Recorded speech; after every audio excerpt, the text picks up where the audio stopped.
It's been a while. I used to do reads by astrological sign, by rising, but it's been a hot minute because 12 videos in one day is hard. But this is for this eclipse coming up in Libra on October 14th, 2023 at 21 degrees of Libra. This one's very significant for me. So I was like, I'm gonna go ahead and do a read for everybody because that's what I feel like doing.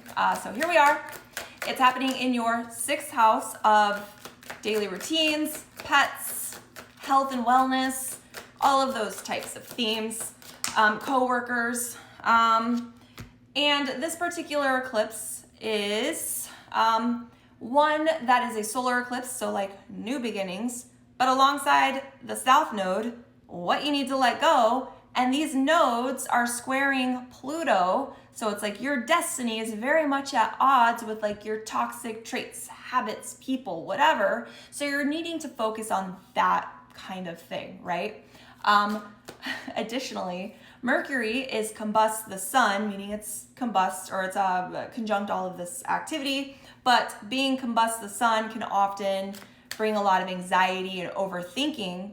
But it's also opposite Chiron, the wounded healer. So you're definitely very anxious and looking at wounds and toxic traits that are holding you back from achieving your destiny.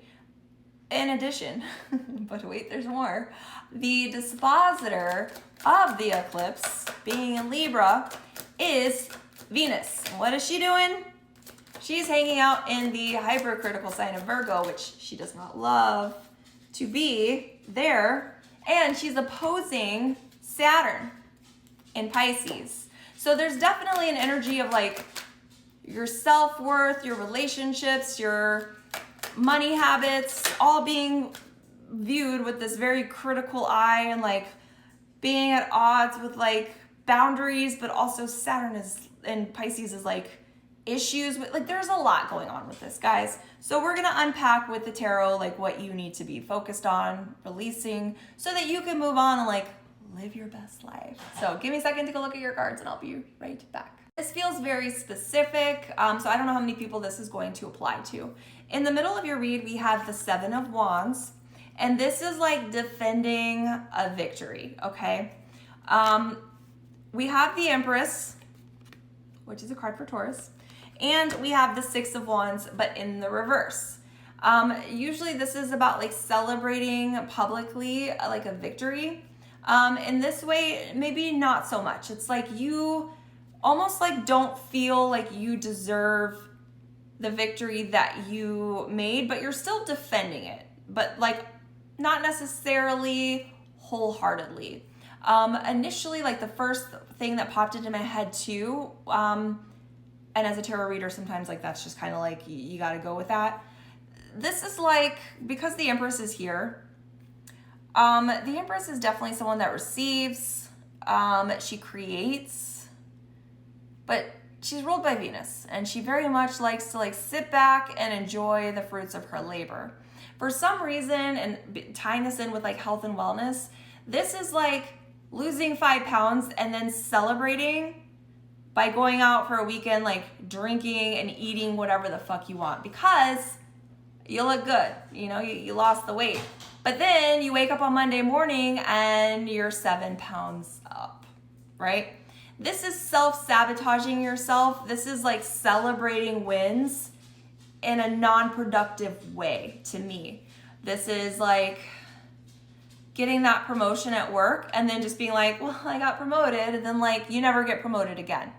And in your head, you're like, oh, because I got it one time, like I continue to deserve it, or because I lost 5 pounds, like I'm gonna keep losing weight even if I don't put in the work. Again, this is a very specific read.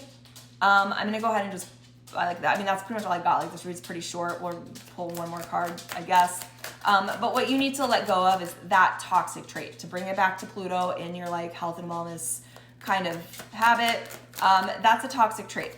You know, like just because you like hit a goal doesn't mean you stop and then like regress and backtrack. We have the Page of Wands. I mean, you definitely have to keep like going forward. Wands is very much about like continuing to go forward. So it's like maybe once you hit a goal, you know, learn new things on how to stay there. You know, possibly like you worked really hard to lose like that 5, 10, or 15 pounds.